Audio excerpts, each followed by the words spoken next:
ہم وہی کہیں گے جو ہمارا دین ہم کو بتاتا ہے، عمل کرو تو تمہارا بھلا ہے۔ آپ لوگ جھوم کے درود پاک پڑھ لیں۔ اللہم صلی علی سیدنا و شفیعنا و حبیبنا مولانا محمد مبارک وسلم، صلاۃ و سلام علیک یا رسول اللہ صلی اللہ تعالیٰ علیہ وسلم۔ سب سے پہلے تو میں آپ تمام حضرات کو مبارکباد دیتا ہوں کہ آپ بھی قابل مبارکباد ہیں، اور آپ کے جو والدین ہیں وہ بھی قابل مبارکباد ہیں۔ فتنوں کے اس دور میں جب ہر شخص اپنے فیوچر کے لیے پریشان ہے اور اس دھن میں مگن ہے کہ میرا بچہ کیا کھائے گا، کیا کمائے گا، کہاں رہے گا اور کیا کرے گا، اس مادیت کے دور میں بھی آپ کے والدین نے آپ کے فیوچر کے لیے جس لائن کا انتخاب کیا، اس میں وہ بھی قابل مبارکباد ہیں، آپ بھی قابل مبارکباد ہیں۔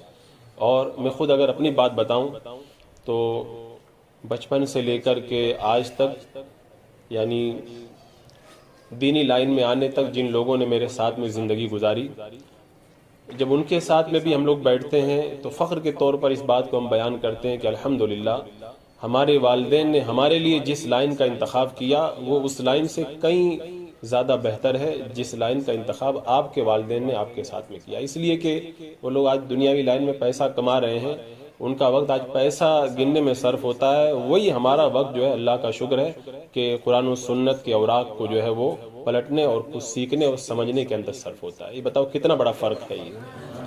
اور ابھی آج کل کے جیسے حالات چل رہے ہیں، خاص طور سے درس نظامیہ کے جو طلبہ یہاں پر موجود ہیں ان سے میں یہ بات ضرور جو ہے فورس کے ساتھ میں کہوں گا کہ آنے والا وقت اپنے ساتھ میں بہت کچھ فتنے لے کر کے آ رہا ہے، اور آنے والے وقت کے اندر جس طرح کی صلاحیت والے علماء کی ضرورت ہے، اگر ایسے باصلاحیت علماء اگر قوم کو میسر نہ آئے تو آنے والے وقت کے اندر اہل سنت و جماعت کو بہت بڑے خسارے سے دوچار ہونا پڑے گا۔ اور میں یہ اس لیے کہہ رہا ہوں کہ آج کل باطل اپنی پوری قوت کے ساتھ میں اور اپنی پوری صلاحیتوں کے ساتھ میں میدان میں اترا ہوا ہے۔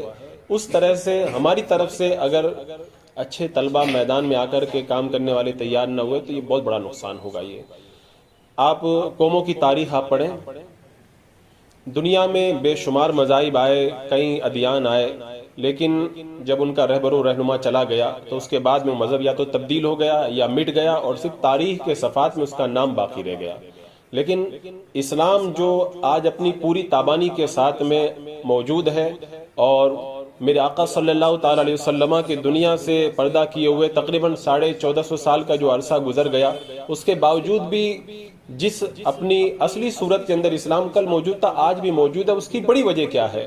تو اصحاب فکر و نظر نے اس کی ایک بڑی وجہ یہ بتائی ہے کہ اس سے پہلے جو مذاہب مٹ گئے اس کی وجہ یہ تھی کہ ان مذاہب کے رہنماؤں کے جانے کے بعد میں ان مذاہب کو آگے بڑھانے والا، ان کی تعلیمات کو محفوظ رکھنے والا کوئی ایسا شخص موجود نہیں تھا، یا موجود تھے تو ایک زمانے تک موجود رہے، بعد میں ختم ہو گئے، اور باصلاحیت لوگ موجود نہ تھے، اس کی وجہ سے وہ دین یا تو مٹ گئے یا تبدیل کر دیے گئے۔ اسلام اپنی پوری اصلی شکل و صورت کے ساتھ میں جو موجود ہے اس کی بڑی وجہ یہی ہے کہ ہر دور کے اندر اسلام کو ارباب دعوت و عظیمت میسر آئے۔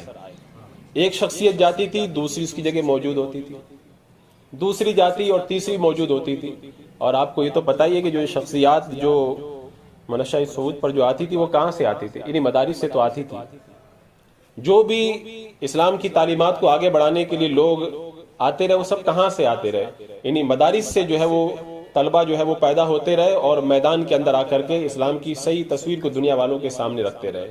تو اس کا مطلب کیا ہوا کہ ہر دور میں اچھے مدارس رہے، اچھے طلبہ رہے، اسلام کی صحیح طور پر ترجمانی ہوتی رہی۔ لیکن اگر آج ہم نے اس نقطے پہ غور نہ کیا اور اس زمانہ طالب علمی کے اندر اچھی طرح محنت کر کے آنے والے وقت کے اندر اسلام کی خدمت کا جذبہ اپنے اندر نہ رکھا تو کہیں ایسا نہ ہو کہ آنے والے وقت میں اسلام کو جن افراد کی ضرورت ہے، اہل سنت و جماعت کو خاص طور سے جن افراد کی ضرورت ہے، اس کی کمی کی وجہ سے ہمیں بہت بڑے خسارے سے دوچار ہونا پڑے۔ تو عزیز طلبہ، میں آپ لوگوں سے یہ بڑے پرزور انداز کے اندر اپیل کرتا ہوں، آپ لوگ اپنے وقت کی قدر کریں۔ آپ لوگ طالب علم ہیں، آپ لوگ طالب علم ہیں نا؟ طالب کا معنی کیا ہوتا ہے اس کو آپ سمجھ لیں تو میرے خیال سے آپ کو اپنے طالب علم ہونے کا صحیح معنی سمجھ میں آئے گا۔ طالب جو بندہ کسی چیز کا ہوتا ہے اس کی ایک بڑی پیاری مثال ہے خانقاہ ماہرہ مطہرہ کے ایک عظیم بزرگ، غالباً شاہ برکت اللہ یا ان کے بعد کی کوئی شخصیت ہے، مجھے نام یاد نہیں آ رہا، ان کی بارگاہ میں کوئی گیا تھا اور اس نے جا کر کے کہا تھا کہ حضور میں بڑی کوشش کرتا ہوں، بڑے چلے کرتا ہوں، بڑے مجاہدے کرتا ہوں، لیکن میرے اوپر در مولا کھلتا نہیں ہے. یعنی ولایت کے جس منصب پہ وہ داخل ہونا چاہتا تھا، جس دروازے میں وہ داخل ہونا چاہتا تھا، وہاں تک نہیں پہنچ پا رہا. آپ کی بارگاہ میں آیا، آپ نے فرمایا آج رات تم قیام کرو یہیں پر، کل میں تمہارے سوال کا جواب دوں گا. آپ نے اسے خانقاہ کے اندر ٹھہرا دیا، وہ خانقاہ کے اندر جا کر کے رک گیا.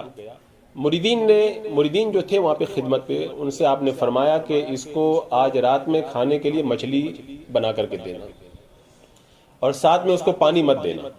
اب وہ اس کے لیے مچھلی تیار کی گئی، اس نے کھائی اور جب کھا کر کے فارغ ہو گیا، باہر سے مریدین نے دروازہ بند کر دیا. اب وہ اس کو پیاس کا احساس ہوا، مچھلی کھانے کے بعد میں جب پیاس کی شدت بڑھی تو وہ پانی کرنے لگا. دروازہ کھٹکھٹایا تو دروازہ بند ہے. جب رات گزرنا شروع ہوئی، جو رات گزرتی جاتی تھی اس کی پیاس میں اضافہ ہوتا جاتا تھا اور وہ پوری رات جو ہے وہ اندر سے آواز لگاتا رہا کہ حضرت آپ نے مجھ کو کہاں بند کر دیا، میں پیاس سے تڑپ رہا ہوں. رات بھر یہی کیفیت رہی. جب صبح کے وقت میں مریدین نے آ کر کے نماز کے وقت دروازہ کھولا تو روایت کرنے والے کا کہنا ہے کہ وہ سیدھا پانی پہ جا کر کے گرا اور خوب پانی پینے لگا. اب اس کے بعد میں سب جو ہونا تھا وہ ہو گیا. حضور تشریف لائے، آ کر کے بیٹھے صاحب سجادہ. حضرت نے پوچھا کہ رات میں کھانا کھا لیے تھے؟ اس نے کہا جی حضور کھا لیا تھا. کہا کہ رات خیریت سے گزر گئی؟ کہا حضور آپ کے مریدین نے آج رات میں مجھ کو مار ڈالا. کہا کیا ہوا؟ کہا مجھ کو کھانے کے وقت میں پانی نہیں دیا اور پھر بعد میں رات میں کسی نے باہر سے دروازہ بھی بند کر دیا اور میں پیاس سے بالکل ایک دم بےتاب تھا. حضرت نے فرمایا اچھا پھر بعد میں جب صبح میں دروازہ کھولا تو تمہاری کیا کیفیت تھی؟ کہا حضرت میں نکل کر کے باہر آیا، مجھے پانی کے علاوہ کچھ نظر ہی نہیں آ رہا تھا. تو حضرت نے فرمایا کہ رات میں جو تم نے سوال کیا تھا، تمہارے اس سوال کا جواب یہ ہے کہ جو طالب ہوتا ہے، جس کے دل کے اندر سچی طلب ہوتی ہے، اس کی وہی کیفیت ہوتی ہے جو رات میں پانی کے لیے تمہاری کیفیت بن گئی تھی. کیا رائے مولا کو تم جو تلاش کر رہے ہو، کیا تمہارے دل کے اندر اللہ کو پانے کی ایسی تڑپ کبھی پیدا ہوئی؟ کہا حضور ایسی تڑپ تو پیدا نہیں ہوئی. کہا جس دن یہ تڑپ پیدا ہو جائے گی اس دن تم سچے طالب بن جاؤ گے اور تمہیں مولا اسی دن مل جائے گا. تو طلب کا جو معنی ہے وہ صاحب سجادہ نے اتنے پیارے انداز کے اندر سمجھا دیا کہ اگر اور کسی انداز میں سمجھایا جاتا تو اتنے اچھے طور پہ سمجھ میں نہ آتا. تو طلبہ سے میں یہ عرض کروں گا کہ آپ طالب علم ہیں، آپ خود سوچیں کیا علم کی ایسی تڑپ ہمارے اندر موجود ہے؟ اگر علم کی ایسی تڑپ ہمارے اندر موجود نہیں ہے جیسا کہ صاحب سجادہ نے اس کو طلب کا معنی سمجھایا تھا، تو پھر آپ سمجھ لیں کہ صحیح معنوں کے اندر آپ بڑے عالم دین بھی نہیں بن سکتے. جس دن آپ کے اندر طالب کے یہ معنی پیدا ہو جائیں گے اور طلب کا یہ سچا معنی آپ کے دل میں اتر جائے گا، اسی دن آپ صحیح طور پر طالب علم بن پائیں گے اور اچھے طالب علم بنیں گے تبھی اچھے عالم دین بنیں گے. اس سے پہلے جو ہندوستان کے جو حالات ہیں آپ حضرات نے دیکھے ہوں گے یا کتابوں میں مطلب دیکھے اور ان کو پڑھے ہوں گے کہ پہلے ہندوستان میں علماء کرام کی بڑی تعداد موجود تھی. خود سلطان تغلق کے زمانے کے بارے میں میں نے پڑھا کہ دلی کے اندر صرف 1000 مدرسے تھے سلطان تغلق کے زمانے میں، اور علم کا ایک بڑا شہرت. اب دھیرے دھیرے مدارس کو نشانہ بنایا جا رہا ہے. یہ جو آج کل کی شیطانی طاقتیں ہیں ان کی نظر مدارس پہ ٹکی ہوئی ہے.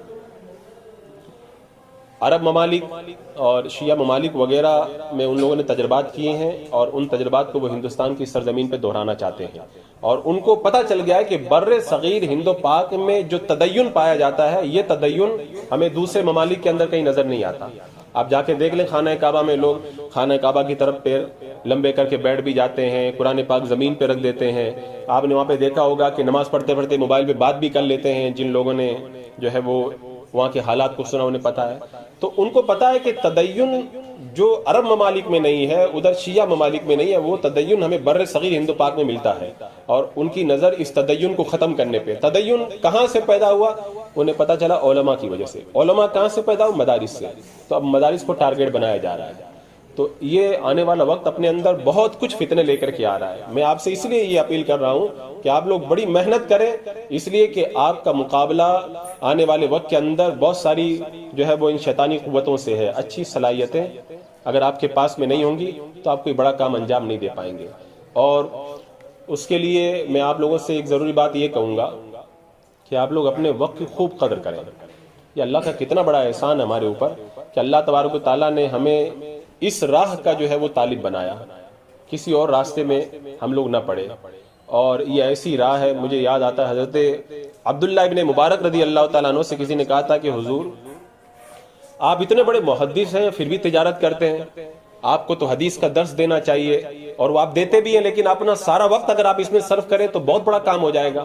حضرت عبداللہ ابن مبارک نے جو جملہ کہا تھا، جب کبھی کبھی اس کو میں سوچتا ہوں تو مجھے احساس ہوتا ہمارے بزرگوں کو کتنی طلب تھی علم کی، اور وہ کتنا خیال رکھتے تھے علم کے طلبگاروں کا. فرمایا میں بھی سوچتا ہوں کہ تجارت بند کر دوں، لیکن جب مجھے خیال آتا ہے کہ مدارس کے طلبہ کی میں اپنی تجارت کے ذریعے جو امداد کرتا ہوں، اگر میں نے تجارت بند کر دی تو ان مدرسوں کا کیا ہوگا، تو میں اس لیے تجارت کرتا ہوں تاکہ دین کا یہ کاروبار اسی طرح آگے چلتا رہے. تو ہمارے بزرگوں نے اتنی تڑپ رکھی، کیوں؟ تاکہ علم دین آگے بڑھے. اس کے لیے اگرچہ ہمیں علم حدیث کے اندر وقت کچھ کم دینا پڑے، لیکن ہم کاروبار بھی کریں گے، لیکن مدارس کو آگے بڑھے. حضرت ابراہیم ابن ادہم رضی اللہ تعالیٰ عنہ نے ایک موقع پہ کہا تھا کہ اے مالداروں، تم لوگ سمجھتے ہو ہمارے کاروبار چل رہے ہیں، یہ ہماری ہوشیاری کی وجہ سے چل رہے ہیں؟ فرمایا نہیں، تمہارے کاروبار تمہاری دانائی اور تمہاری ہوشیاری کی وجہ سے نہیں چل رہے ہیں، یہ کاروبار اس لیے چل رہے ہیں کہ تم اپنی کمائی میں سے جو طلبہ علم دین کی خدمت کرتے ہو، پھر ان کی دعاؤں کی برکت سے اللہ تبارک و تعالیٰ تمہارے کاروبار کو آگے بڑھاتا ہے. تو یہ ہمارے بزرگوں کا نظریہ کیا تھا. یہاں پہ حضرت شیخ مجدد الف ثانی رحمۃ اللہ تعالیٰ علیہ کے مکتوبات میں نے ایک بات پڑھی تھی، اس کو جب میں یاد کرتا ہوں تو واقعی حضرت نے جو ہے وہ ایسی بات لکھی جو واقعی سونے سے تولنے کے لائق ہے. فرماتے ہیں کہ حالانکہ شیخ مجدد الف ثانی ولایت کے بڑے اعلیٰ منصب پر فائز ہوئے تھے اور ولایت کے بڑے مدارج کو انہوں نے طے کیا تھا. آپ ان کے مکتوبات کو پڑھیں تو پتہ چلے گا کہ حضرت خواجہ باقی باللہ رحمۃ اللہ تعالیٰ علیہ کی سرپرستی میں انہوں نے کتنے جو ہے ولایت کے اعلیٰ مناصب کو طے کیا تھا اور کن عالموں سے وہ گزرے تھے. اس کے باوجود بھی فرماتے ہیں میرا دل چاہتا ہے کبھی کبھی، میرا دل یہ چاہتا ہے کبھی کبھی کہ میں طلبہ کے درمیان بیٹھ جاؤں، ہدایت کا درس ہوتا ہو، میں ہدایت کا درس پڑھوں اور سنوں.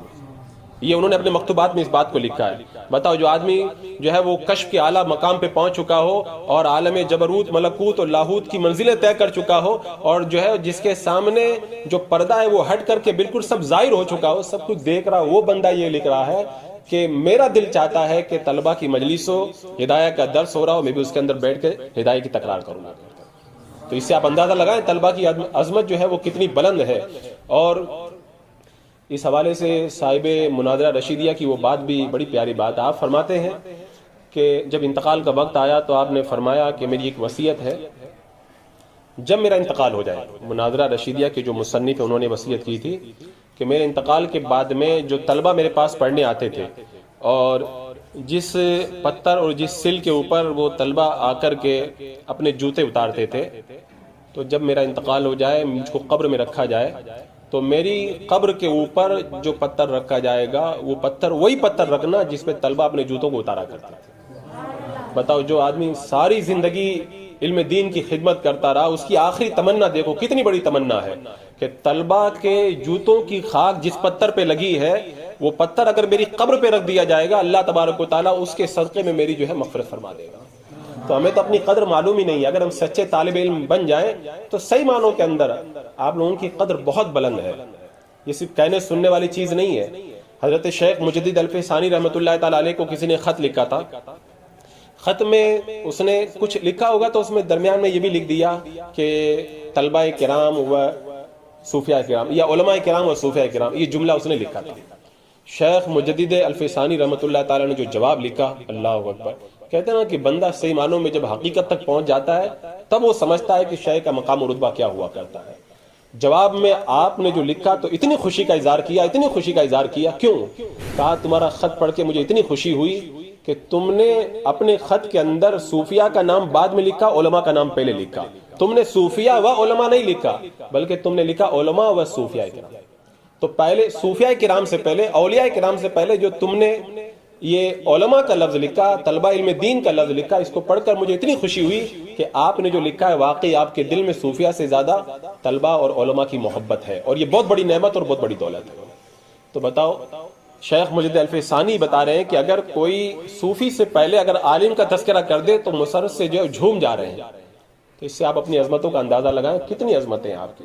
اور میں یہ قرآن مقدس کی جو آیت کریمہ ہے اس کو اگر آپ کے سامنے رکھوں، اس پر آپ اس کو اپنا وظیفہ بنا لیں. آپ ہر وقت اس کو اپنی نگاہوں میں رکھیں، تو مجھے امید ہے کہ آپ لوگوں کو ہر وقت جو ہے وہ قدرتی طور پر جو ہے ایک آگے بڑھانے والا ذریعہ میسر آئے گا. اللہ تبارک و تعالیٰ نے قرآن مقدس میں ارشاد فرمایا الم یعلم بان اللہ یرا.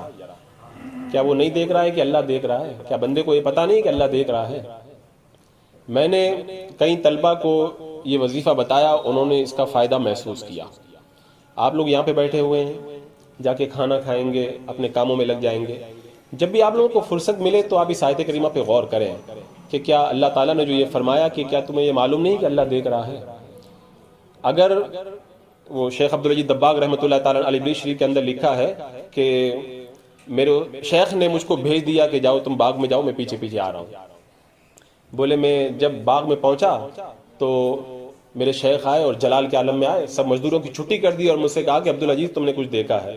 میں نے کہا حضور میں نے کچھ نہیں دیکھا. کہا تم نے دیکھا ہے؟ کہا کیا دیکھا؟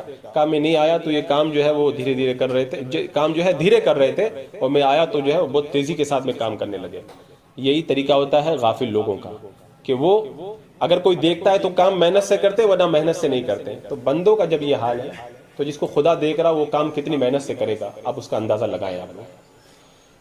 آپ روزانہ دن کے اندر دو باتوں کا خیال رکھیں کہ پورے وقت کے اندر کتنا 24 گھنٹوں میں اتنا وقت آپ کا گزرتا ہے کہ اللہ تعالیٰ آپ سے راضی رہتا ہے، اور کتنا وقت اس طرح گزرتا ہے کہ اللہ آپ سے ناراض رہتا ہے. کیا آپ لوگ پتہ لگا سکتے ہیں اس کا؟ ارے آپ لوگوں کسی کو معلوم ہے اس کا طریقہ پتہ لگانے کا؟ دو حدیثیں ہیں، ان دونوں میں یہ پتہ بتا دیا گیا ہے. حدیث پاک میں ہے کہ علامت عراد اللہ یعنی العبد اشتغال بما لا یعنی، بندے کا فالتو کاموں میں پڑ جانا یہ اس بات کی دلیل ہے کہ اللہ کی رحمتیں اس بندے سے روٹ چکی ہیں. دوسری حدیث پاک ہے اذا اراد اللہ بخیر عبدا استعملہ، جب اللہ تبارک و تعالیٰ کسی بندے سے کام لیتا ہے، کسی بندے سے بھلائی کا ارادہ فرماتا ہے تو اس سے کام لے لیتا ہے. تو آپ لوگ جتنا وقت فضول کاموں میں پڑے رہتے ہیں سمجھ جاؤ کہ اللہ تعالیٰ اتنے وقت میں آپ سے ناراض ہے، اور جتنا آپ لوگوں کا وقت اچھے کاموں میں گزرتا ہے سمجھ جاؤ کہ اتنے وقت کے اندر اللہ تعالیٰ آپ سے راضی ہے. تو آپ روزانہ تھوڑا وقت نکالیں اور سوچا کریں کہ دن بھر کے اندر کتنا وقت ایسا گزرتا ہے کہ اللہ تبارک و تعالیٰ ہم سے راضی ہوتا ہے، اور کتنا وقت ایسا گزرتا ہے جس میں اللہ تعالیٰ ہم سے ناراض ہوتا ہے. جب آپ اس طریقے سے غور کریں گے تو آپ لوگوں کو بہت فائدہ ملے گا. حضرت فوزیل بن عیاض رضی اللہ تعالیٰ عنہ نے فرمایا نا کہ غور و فکر کرنا ایک آئینہ ہے. جب آئینہ سامنے رکھا ہو تو آپ لوگ دیکھتے ہیں چہرے پہ کیا لگا ہے، کہیں کچھ کمی تو نہیں ہے، کیسا ہے، آئینے میں پتہ چل جاتا ہے. تو غور و فکر بھی ایک آئینہ ہے. جب دن میں آپ غور کریں گے تو آپ کو پتہ چلے گا کہ کہاں کس گھنٹے میں مجھ سے کمی ہوئی، کس لمحے میں مجھ سے کمی ہوئی. حضرت شیخ ابو طالب مکی رحمۃ اللہ تعالیٰ علیہ نے قوت القلوب کے اندر تو حد کردی لکھتے ہیں کہ قیامت کے میدان میں انسان کی جو ساری زندگی کا حساب ہوگا تو سال کے اعتبار سے نہیں ہوگا، مہینوں کے اعتبار سے نہیں ہوگا، دن کے اعتبار سے نہیں ہوگا، گھنٹوں کے اعتبار سے نہیں ہوگا، بلکہ ساعتوں کے اعتبار سے ہوگا. یعنی ایک ایک ساعت کا الگ الگ حساب لیا جائے گا. جیسے ابھی آپ لوگ یہاں بیٹھے ہوئے ہیں، میں بول رہا ہوں، آپ لوگ سن رہے ہیں. اب قیامت کے میدان میں جب حساب لیا جائے گا تو اس اعتبار سے پوچھ تاچھ ہوگی کہ فلاں دن فلاں گھنٹے کے اندر فلاں لمحے کے اندر تم کیا کر رہے تھے. ایک ایک مطلب لمحے کا الگ الگ حساب لیا جائے گا. تو بتاؤ یہ کتنی بڑی چیز ہے یہ کہ بندہ کیا ایک ایک لمحے کا الگ الگ حساب دینے کی طاقت اپنے اندر رکھتا ہے. آپ کے والدین نے آپ کو وہاں سے یہاں تک بھیجا، اور اگر آپ کا وقت اگر فضول کاموں میں اگر چلا گیا، قیامت کے میدان میں جب اللہ تبارک و تعالیٰ پوچھے گا تو ہم لوگ کیا جواب دے پائیں گے کہ ہم لوگ وہاں پہ باتیں کر کے ٹائم پاس کر رہے تھے، یا یہ کر رہے تھے، وہ کر رہے تھے؟ اگر آپ لوگوں کا وقت اچھے کاموں میں گزر رہا ہے، اللہ کی بارگاہ میں آپ لوگوں کی پیشی ہوگی، رب فرمائے گا فلاں دن فلاں وقت میں تم نے کیا کیا. عرض کریں گے مولا فلاں وقت میں ہم فلاں کتاب پڑھ رہے تھے، فلاں وقت کے اندر ہم فلاں جو ہے وہ دینی باتوں کو سن رہے تھے، تو آپ جواب لے جائیں گے. لیکن جو وقت آپ کا کسی فالتو کام میں چلا گیا یا موبائل کے اندر فضول کاموں میں گزر گیا، اس کا جواب لوگ کیسے دیں گے؟ تو ان چیزوں کے لیے آپ کو یہ آیت کریم اپنی نگاہوں میں رکھنا پڑے گا. علم یا علم بیان اللہ. مجھے یاد آتا ہے کہ میرے یہاں مسجد میں جو ہے وہ ایک مرتبہ چوری ہو گئی تھی. کوئی کسی کا چپل اٹھا کے لے گئے تو وہ آدمی پیچھے پڑ گیا. اس نے کیا کیا کہ کہا کہ سی سی کیمرے میں آپ لوگ تلاش کرو، دیکھو کہ کون میرا چپل لے کر کے گیا ہے. تو اب میں 2 دن تک دیکھتا رہا. وہ سب CC کیمرے والے آتے تھے اور وہ آ کر کے وہ فلاں وقت کو نکالتے نماز کے وقت میں اور سیکنڈ نکالتے. اس کے بعد میں کبھی زوم کر کے دیکھتے, کبھی سائڈ شو لے کر کے دیکھتے کہ کون آ رہا ہے, کیسے جا رہا ہے, کیسے گھس رہا ہے. تو اس دن مجھ کو ایک بڑا جھٹکا لگا تھا. میں اس کو دیکھا 2 دن تک, تو ایک دن میں بیٹھ کے سوچنے لگا کہ ایک بندہ چوری کیا یہاں پر, ایک جوتا اٹھا کر کے لے گیا, تو یہ سب پیچھے پڑے ہوئے ہیں اور اس کو بار بار دیکھ رہے ہیں, زوم کر کے دیکھ رہے ہیں, الگ الگ طریقے سے اس کو گھما گھما کے دیکھ رہے ہیں. خدا نہ کرے اگر وہ چور اگر اسی محلے کا کوئی نکل آیا اور سب کو پتا چل گیا کہ فلاں نے چرایا ہے, تو اس کی کتنی بے عزتی ہوگی, کیا وہ محلے میں رہنے کے لائق رہ جائے گا. تو میں نے سوچا کہ ایک اگر چھوٹا سا اگر جرم کوئی کر دے اور پتا چل جائے تو شرم سے پوری زندگی بندہ جو ہے وہ سر نہیں اٹھا سکتا. قیامت کے میدان میں جب ساری زندگی کا سب کچھ کھولا جائے گا, پتہ نہیں کیا کیا ہم لوگوں نے کیا ہے, سب کھولا جائے گا. تو اس وقت کیا ہم لوگ کیا اللہ کی بارگاہ میں کھڑے ہو پائیں گے. ایک بزرگ کی بات مجھے یاد ہے, انہوں نے ان کے انتقال کے بعد جب ان کو لوگوں نے خواب میں دیکھا, پوچھا اللہ تعالیٰ نے آپ کے ساتھ میں کیا کیا؟ کہا مجھے کھڑا کر دیا, کہا بوڑھے بتا تو نے یہ کام کیا, اے شیخ تو نے یہ کام کیا. سب میں ہاں ہاں کہتا رہا. آخر میں وہ فرماتے ہیں کہ مجھ سے اللہ تعالیٰ نے فرمایا بوڑھے تو نے یہ کام کیا, تو میں چپ ہو گیا, میں نہیں بول پایا, مجھے شرم آئی. فرماتے ہیں کہ بار بار مجھ سے یہ سوال ہوتا رہا. غالباً روایت میں یہ ہے کہ انہوں نے کہا کہ 3 سال تک میں ایسے ہی کھڑا رہا وہاں پہ اللہ کی بارگاہ میں. میں ہاں کہی نہیں, مجھے شرم کی وجہ سے میں ہاں کہنے کی طاقت ہی نہیں رکھتا تھا. یہاں تک کہ شرم کی وجہ سے میرے جو چہرے کا گوشت ہے وہ گل کر کے گر گیا اور میں شرمندہ وہیں رب کی بارگاہ میں کھڑا رہا. پھر 3 سال کے بعد اللہ کو رحم آیا کہ جا بوڑھے میں نے تیری مغفرت کر دی. اب اس بزرگ سے پوچھا گیا کون سا اتنا بڑا جرم کر دیا تھا کہ سارے جرائم کا تو اعتراف کر لیا اور ایک جرم میں ہاں نہ کہہ سکے. کہ ایک بار میں نے خوبصورت بچے کو بری نظر سے دیکھ لیا تھا, جب رب نے مجھ سے پوچھا کہ تو نے دیکھا تھا تو مجھے شرم آ گئی, میں ہاں نہ کہہ سکا. اب آپ سوچیں اتنے چھوٹی وہاں پہ بال کی کھال نکالی جائے گی اور اتنا سخت معاملہ ہوگا. اگر ہم اپنا وقت ایسے ضائع کر دیں تو اللہ کی بارگاہ میں ہم لوگ کیا جواب دیں گے جا کر کے. ضرورت ہے اس بات کی کہ ہم لوگ پڑھیں اور اس پر عمل کریں, نہیں تو وقت تو گزر رہا ہے, لوگوں کی زندگیاں ختم ہو جاتی ہیں, قبروں کے نشان بھی مٹ جاتے ہیں. حضرت داتا گنج بخش رحمۃ اللہ تعالیٰ علیہ نے آخری وقت میں فرماتے ہیں کہ میرے مرشد نے مجھ سے کہا تھا کہ دیکھو میں دنیا سے جا رہا ہوں, کچھ بھی نہیں میرے ساتھ میں, کوئی مجھ کو کام نہیں آ رہا ہے, اور صحیح ہے جو کرنا ہے ہمیں خود کر کے جانا ہے. تو آپ لوگ آج سے یہ پختہ ارادہ کر لیں کہ ہماری زندگی کا جو لمحہ گزرے گا یا تو طبعی ضروریات میں گزرے گا یا پھر شرعی کاموں کے اندر گزرے گا. فالتو اپنا وقت ہم لوگ ضائع نہیں کریں گے. وقت اگر ضائع ہو گیا تو سمجھ جاؤ کہ یہ بہت بڑا نقصان ہے. یہ آنے والے وقت کے اندر جو محراب و ممبر کی جو زینت بنیں گے وہ آپ ہی لوگوں میں سے ہوں گے, جو فتویٰ نویسی کریں گے مفتی وہ آپ ہی لوگوں میں سے ہوں گے. سب بھئی آج جو یہ علماء پڑھا رہے ہیں, جو سب کچھ مضامین لکھ رہے ہیں, جو اسلام مخالف طاقتوں کا جو سب کہاں ہے, سب پہلے وہی تو تھے جو یہاں درسگاہ میں بیٹھ کے پڑھا کرتے تھے. اب آنے والے وقت میں آپ ہی لوگوں میں سے سب لوگ نکلیں گے, اور یہ اللہ کا کتنا بڑا احسان ہے. الحمدللہ ملا حسن جیسی مشکل کتابیں دال روٹی کھا کر کے بچہ سمجھ جاتا ہے. یہ اپنے بس کی بات نہیں ہے جب تک اللہ تعالیٰ خود نہ عطا فرمائے, یہ اللہ کا کرم ہے. اللہ تعالیٰ نے طلبہ علم دین پر یہ کرم کیا ہے کہ وہ سوکھی روکھی کھا کر بھی اتنی مشکل کتابوں کو سمجھ جاتے ہیں جو محلات میں پڑھنے والے جو ہے وہ شہنشاہوں کو سمجھنے کے اندر دقت پیش آتی ہے. تو یہ صرف فضل مولا ہے, اللہ کا کرم ہے کہ اللہ تعالیٰ نے ہمیں ان انعام و اکرام سے ہمیں نوازا ہے. باتیں تو بہت ساری کی جا سکتی ہے, ٹائم چونکہ بڑا مختصر ہے. کیا ٹائم ہو گیا ہے؟ ہاں, یہ اصل میں طلبہ سے گفتگو کرنا یہ خود میرا اپنا ایک شغف ہے میرا یہ, اور میرا اپنا ایک طریقہ تھا کہ میں اپنے مدرسے میں بھی ہر بدھ کو ایک مجلس طلبہ کی رکھتا تھا, ان کے اندر طلبہ سے گفتگو کیا کرتا تھا. آج کافی دنوں کے بعد پھر آپ لوگوں سے مجھے گفتگو کرنے کا موقع ملا. میں نے جو باتیں کی ہیں اگر آپ لوگوں نے سن لیا اور اس کو دوسرے کان سے نکال دیا تو وقت تو ویسے بھی گزرنا ہے, گزر ہی جائے گا. لیکن میں آپ لوگوں سے اپیل کرتا ہوں میری باتوں پہ آپ لوگ توجہ دیں, اور کوئی ایک بات بھی اچھی لگے تو آپ حضرات اس کے اوپر خوب مضبوطی سے جمیں, اور خاص طور سے اہل سنت و جماعت کے جو سچے مسلک پر, جسے اس زمانے میں پہچان کے لیے مسلک اعلیٰ حضرت کہا جاتا ہے, اس پر مضبوطی سے قائم رہیں. آنے والے وقت کے اندر انشاءاللہ آپ ہی لوگ جو ہیں وہ قوم کے ذمہ دار. اللہ تبارک و تعالیٰ میرا اور آپ کا یہاں پر حاضر ہونا قبول فرمائے. السلام علیکم.